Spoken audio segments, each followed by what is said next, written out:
말씀의 제목은 천년 모범 마음과 지혜. 천년 모범은 누구인가 하면 다윗을 말하고요, 마음과 지혜는 이제 솔로몬을 말해요. 여러분, 천년 모범, 그래서 오늘 이제 중요한 건 모범이라는 단어죠. 내 믿음이 내 가정에서 모범이 되고 있는가, 우리 교회에서 나를 통해서 내 신앙이, 내 기도가, 또 내 어떤 봉사가 모범이 되고 있는가. 근데 그 모범이 1년만 해도 여러분 모범을 보는 건 대단한 건데, 다윗의 믿음은 1000년 동안 모범이 되었다는 거예요. 할렐루야. 엄청난 거죠. 1000년 동안 다윗의 믿음은 1000년 동안 모범이 되었어요. 다윗은 1000년 동안이나 효과가 지속되었다는 거예요. 여러분, 정말 10년만 모범이 돼도 대단한 거고, 한 20년, 30년 모범이 되었다면 엄청난 것인데, 다윗은 1000년의 모범이 될 만한 믿음의 사람이었다는 거예요. 그러면 세상에도 보면요, 세상에서 어떤 것이 1000년 모범이 될 만한 것이 이런 뭐가 있을까요? 물건이든지 제품이든지 회사 이름이든지 1000년간 어떤 지속될 만한, 노래도 여러분 유행하는 노래도 한 20년만 지나면 또 다른 히트곡이 생기잖아요. 아무리 좋은 회사라고 하더라도 100년을 이어갈 만한 회사가 쉽지 않거든요. 몇십 년만 지나면 또 회사가 또 없어지고, 또 대단한 또 회사도 또 몇십 년 지나면 또 없어지고, 아무리 물건이나 제품, 노래가 대유행을 해도 30년을 넘지 못하는데, 근데 다윗의 신앙은 1000년 모범을 보였다는 거예요. 오늘 첫 번째 메시지인데요, 그러면 그 비결이 뭘까요? 그러니까 여러분과 저도 내 신앙, 내 믿음이 교회에서 또 내 가정에서 모범을 보여야 되는데, 그 모범을 보이려면은 그 비결이 뭘까요? 다윗의 믿음, 다윗의 마음은 처음부터 끝까지 하나님께로만 향했다고 하는 게 굉장히 중요해요. 그게 비결이에요.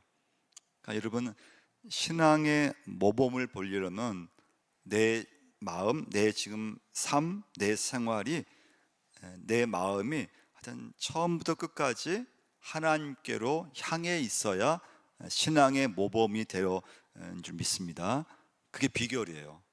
하나님께 향해 있느냐, 내가 지금 살아가고 있는데, 내가 지금 봉사하고 있는데 내 믿음이 하나님께로 전적으로 향해 있느냐. 다윗은 모세가 남긴 5권의 책 있잖아요. 모세오경이라고 하잖아요. 창세기, 출애굽기, 레위기, 민수기, 신명기. 이 말씀을 입에 달고 살았고, 또 날마다 묵상했다는 거예요. 그래서 그 말씀대로 행하려고 했다는 거예요. 다윗은 어떤 형편에서든 하나님만을 의지하려고 애를 썼어요. 하나님을 찬양하려고 애를 썼어요. 그래서 하나님은 뭐라고 했는가 하면 다윗을 내 마음에 합한 자. 우리 말씀 한번 찾아보겠습니다. 사도행전 13장 22절을 한번 찾아보시겠습니다. 사도행전 13장 22절 같이 한번 읽어보겠습니다. 내가 이새의 아들 다윗을 만나니 내 마음에 맞는 사람이라, 내 뜻을 다 이루리라. 내 마음에 맞는 사람이었다. 그러니까 다윗을 보면은 하나님과도 마음이 통했어요. 하나님의 마음에 합한 자가 되었다는 거예요. 그래서 다윗은 1000년 모범의 신앙을 우리에게 보여주고 있어요. 여러분, 다윗은 이제 인생을 보면은 사울을 피해서 한 10년간 도망 다녔어요. 그리고 사울이 이제 죽었거든요. 다윗이 바로 왕이 될 줄 알았는데, 사울은 죽었지만 다윗은 바로 왕이 되지 못했어요. 그 이유는 사울의 신하들이, 사울의 그 측근들이 여전히 자기 기득권을 유지하기 위해서 사울의 뒤를 이어서 어떤 그런 권력을 딱 쥐고 있었어요. 그래서 다윗은 사울이 죽었지만 유다 지파에서만 기름부음을 받았어요. 유다 집 한 지파에서만 왕이 되었던 거예요. 사울이 죽고 나서 7년이 지나고 나서 다윗은 이스라엘의 12지파의 왕이 되게 돼요. 이때 여러분 다윗이 이제 한 것이 뭔가 하면 왕이 되었을 때 수도를 예루살렘으로 옮겼어요. 그리고 언약궤를 예루살렘으로 옮겨오게 돼요. 막 기뻐했어요. 다윗의 믿음은 천년간의 모범이 될 만한 믿음이었다 그랬잖아요. 그 비결은 다윗이 처음부터 끝까지 하나님께 그의 인생이, 그의 마음이 향해 있었다고 했어요. 말씀을 묵상하고 말씀대로 살려고 하고, 그 믿음이 이제 천년간의 본이 될 만한 믿음을 유지했는데, 그래서 하나님 마음에 다윗은 참 합한 사람이었다, 하나님 마음에 기쁨이 되었다. 다윗의 믿음이에요. 그 하나님 마음에 다윗이 큰 기쁨을 주었던 것이 뭔가 하면요, 다윗이 왕으로 있으면서 어느 날 다윗이 보니까 내가 지금 있는 왕궁은 너무 막 시설도 좋고 너무 막 화려한 거예요. 근데 그 당시 하나님의 임재의 상징 언약궤는 너무 이렇게 허름한 곳에 이렇게 방치된 것을 보게 된 거예요. 그래서 다윗의 마음속에 하나님의 임재의 상징이신 언약궤를 내가 지금 이렇게 왕궁에 이렇게 편하게 거하는 것처럼 좀 좋은 곳에 모시고 싶은 그런 마음이 든 거예요. 자, 그 계획을 다윗이 나단 선지자에게 얘기를 했더니, 나단 선지자가 하나님 앞에 기도를 했더니 하나님께서도 기뻐하셨다는 거예요. 할렐루야. 자, 그래서 하나님은 언약궤를 모실 수 있는 성전 건축을 허락하셨는데 조건부 허락이에요. 허락하되 다윗은 준비만 하고 그 건축은 아들 때에 이제 성전 건축을 이루라고 말씀하셨어요. 그 이유는 다윗이 전쟁을 많이 해서 피를 많이 흘렸기 때문에 다윗은 성전 건축 준비만 하고 그 다음 때에 그 성전 건축을 이제 완성을 하고 했어요. 그때 주신 말씀이 오늘 본문의 말씀이에요. 다시 한번 사무엘하 7장으로 한번 가서요, 1절부터 3절까지 한번 다시 한번 읽어보겠습니다. 여호와께서 주의 모든 원수를 무찌르사 왕으로 궁에 평안히 살게 하신 때 왕이 선지자 나단에게 이르러되 볼지어다 나는 백향목 궁에 살거늘 하나님의 궤는 휘장 가운데 있도다. 나단이 왕께 아뢰되 여호와께서 왕과 함께 계시니 마음에 있는 모든 것을 행하소서 하니라. 할렐루야. 그래서 하나님으로부터 허락을 받게 돼요. 자, 이때부터 하나님이 평가하시는 기준을 말함에 있어서 이 사람이, 이 왕이 하나님의 마음에 합한 사람이 되면은 다윗의 길로 행했다, 이 표현을 썼어요. 열왕기상, 열왕기하, 역대상, 역대하를 보면은 그 사람이 말씀대로 행하려고 하고 믿음대로 살았을 때 그 기준을 뭐라고 했느냐, 이 사람은 다윗의 길로 행했습니다, 이런 표현이 나오면 믿음이 좋은 사람이에요. 반대로 이 왕은 여로보암의 길로 행했습니다, 이런 표현이 나오면 그 사람은 믿음이 좋지 않은 사람이에요. 믿음이 안 좋은 왕이에요. 자, 성경을 한번 몇 구절 한번 찾아보겠어요. 열왕기상 15장 9절을 한번 찾아보시면 유다 왕 아사 왕에 대한 말씀이에요. 아사 왕은 좋은 왕이에요. 자, 열왕기상, 열왕기하, 역대상, 역대하 성경 전체에서 다윗은 천년 모범을 보여줬다 그랬잖아요. 그래서 그 사람이 믿음이 좋았느냐, 믿음이 안 좋았느냐, 그 평가함에 있어서 다윗의 길로 행했다, 이런 표현이 나오면 믿음이 좋은 사람. 열왕기상 15장 9절부터 12절 말씀인데요, 한번 읽어보겠습니다. 이스라엘의 여로보암 왕 제20년에 아사가 유다 왕이 되어 예루살렘에서 41년 동안 다스리니라. 그의 어머니의 이름은 마아가라 아비살롬의 딸이더라. 아사가 그의 조상 다윗같이 여호와 보시기에 정직하게 행하여 남색하는 자를 그 땅에서 쫓아내고 그의 조상들이 지은 모든 우상을 없애고, 아사가 그의 조상 다윗같이 여호와 보시기에 정직하게 행하여, 그 다윗같이 다윗의 길로 행했다, 이런 표현이 나오면 믿음이 좋은 사람. 열왕기하로 가서요 15장 33절을 한번 보시면, 열왕기야 15장 33절 34절 같이 읽겠습니다.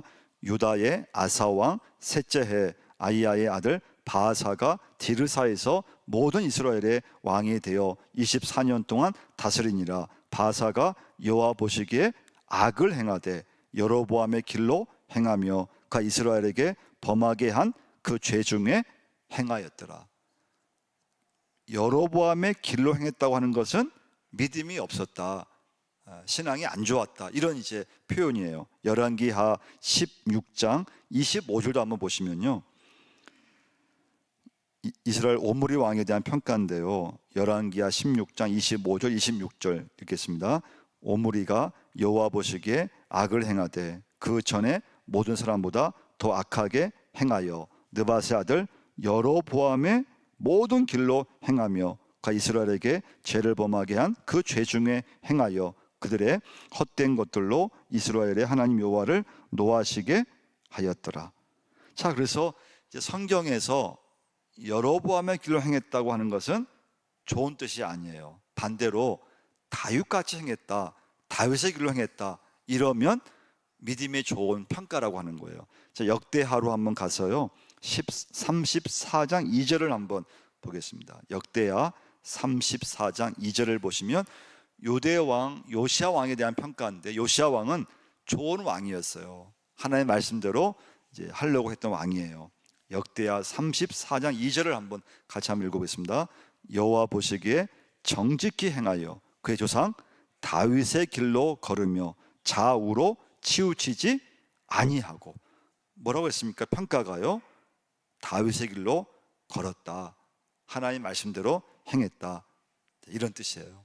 그래서 여러분, 다윗은 한마디로 말하면 천년 모범, 천년 동안 신앙의 본이 될 만한, 그래서 하나님 말씀에서 다윗을 거의 신앙의 평가 기준으로 삼을 정도로 그렇게 삼았는데, 그 이유는 다윗이 어떤 형편이든지 어떤 경우든지 그의 마음이 하나님께로 향해 있었기 때문에 그는 신앙의 모범이 되었다는 거예요. 그래서 여러분과 저도 마찬가지예요. 여러분이 신앙이, 내 믿음이 가정에서 좀 모범이 되려면 뭐 다른 방법이 없어요.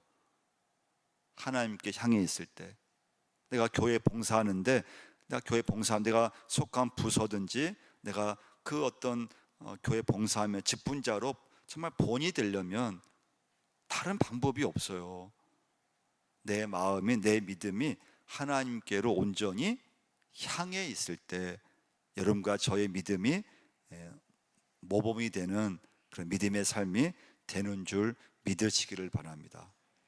두 번째 제목은 마음과 지혜, 솔로몬에 대한 이제 평가인데요. 솔로몬은 20살 나이에 이스라엘의 세 번째 왕이 돼요. 다윗을 이어서 세 번째 왕이 돼요. 근데 여러분 한번 생각해 보세요. 야, 나라에서 요즘으로 하면 대통령이 된다는 게요, 보통 이게 직책이 아닌 거예요.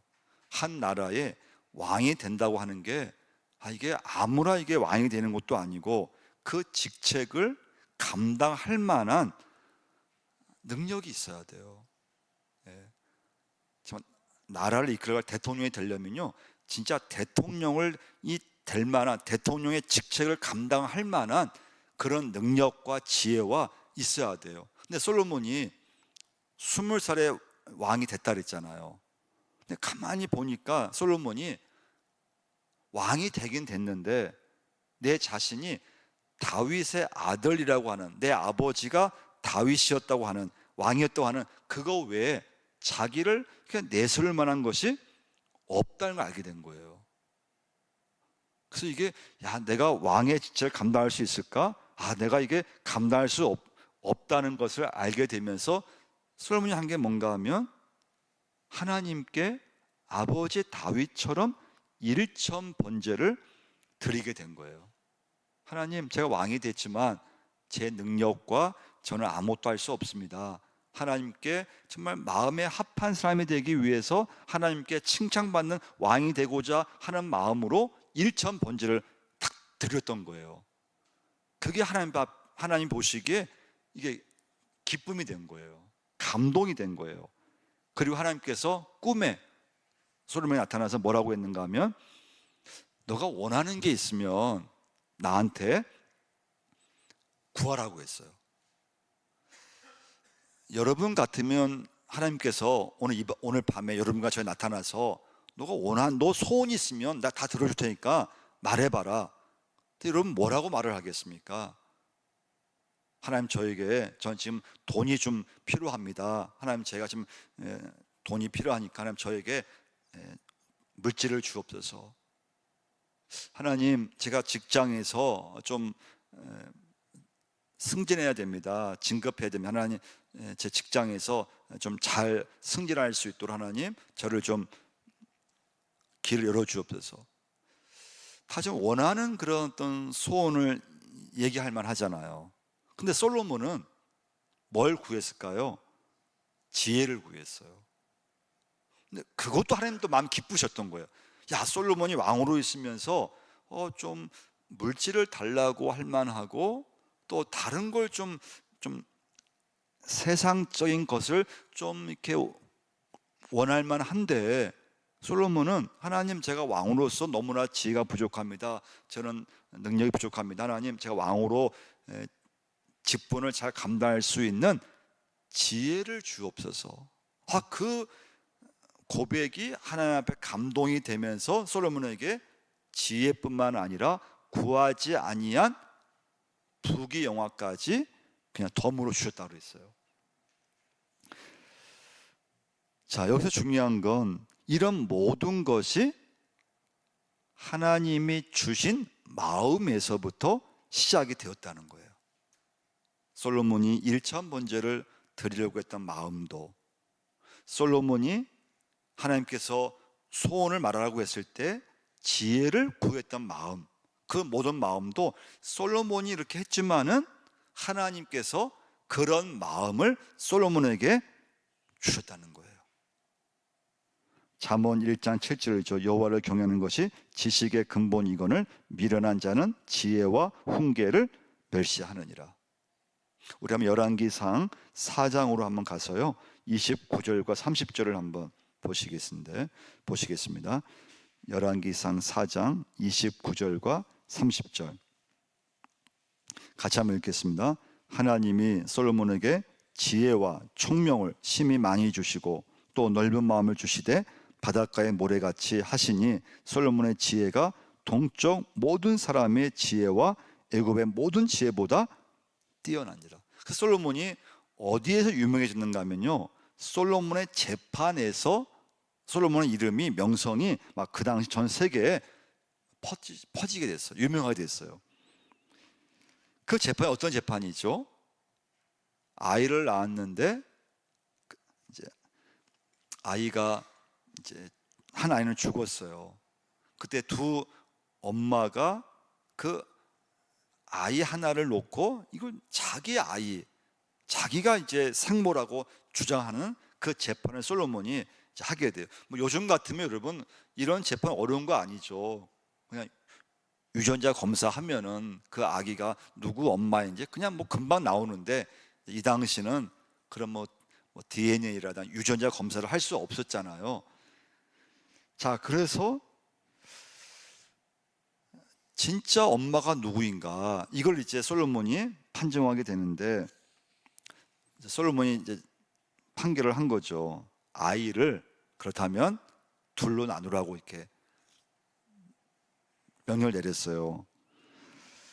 가짜 엄마는 둘로 나누면 공평합니다. 맞습니다. 이 아이 지금 둘이 진짜 엄마라 주장하니까 아이를 반으로 나눠서 가지면 됩니다. 근데 진짜 그 아이의 어머니는 차라리 자기가 아이를 포기하는 게 있더라도 그 아이를, 그 생명을 반으로 나눌 수 없었다는 거예요. 그게 진짜 엄마와 가짜 엄마의 차이였다는 거예요. 그래서 진짜 엄마는 내가 이 아이의 진짜 엄마인데 내 소유를 포기해서라도 이 아이의 생명을 살리려는 그런 어떤 마음을 갖고 있고, 가짜 엄마는 그런 마음이 없으니까 왕이시여, 이 아이 둘로 나누십시오. 그건 가짜 엄마였다는 거예요. 우리 한번 열왕기상 한번 또 찾아보겠는데요, 3장으로 한번 가서요, 25절과 26절 한번, 열왕기상 3장 25절 26절 읽겠습니다. 왕이 이르되 산 아이를 둘로 나누어 반은 이 여자에게 주고 반은 저 여자에게 주라. 그 산 아들의 어머니가 되는 여자가 그 아들을 위하여 마음에 불 붙는 것 같아서 왕께 아뢰어 청하건대 내 주여 산 아이를 그에게 주시고 아무쪼록 죽이지 마옵소서 하되, 다른 여자는 말하기를 내 것도 되게 말고 내 것도 되게 말고 나누게 하라 하는지라. 그래서 이 재판을 통해서 솔로몬이 누가 진짜 엄마인가를 밝혀냈다는 거예요. 그래서 이 재판을 통해서 솔로몬이 유명해졌어요. 이스라엘 백성들한테도 인정받게 되고, 그리고 다른 나라 왕들에게도 솔로몬의 지혜가 아주 이렇게 소문이 나게 됐어요. 자, 그런데 솔로몬의 이런 마음이 계속 지속됐느냐? 문제는 그렇지 않았다는 거예요. 그러니까 이제 다윗은 좀 믿음이 한결같았어요. 그러니까 천년 모범이 될 만한 믿음이었다는 거예요. 본이 될 만한 믿음이었어요. 근데 솔로몬은 왕이 되었을 초창기에는 하나님께 감동이 될 만한 일천 번제를 드리고, 그리고 지혜를 구할 만큼의 하나님 앞에 정말 이렇게 마음에 합한 사람이었는데, 그 솔로몬의 마음은 좀 시간이 지나면서 변해버리기 시작했어요. 하나님을 향했던 마음이 여자들에게로 솔로몬은 자기 마음이 싹 이렇게 좀 바꾸게 돼요. 하나님은 솔로몬에게 하나님께로 돌아와야 된다, 하나님께 돌아오라, 두 번씩 하나님께서 강조했지만 솔로몬은 돌아오지 않아요. 우리 열왕기상 11장 4절을 한번 찾아보겠어요. 열왕기상 11장 4절을 보면요, 솔로몬의 마음이 하나님을 떠나버리게 돼요. 열왕기상 11장 4절 한번 읽어보겠습니다.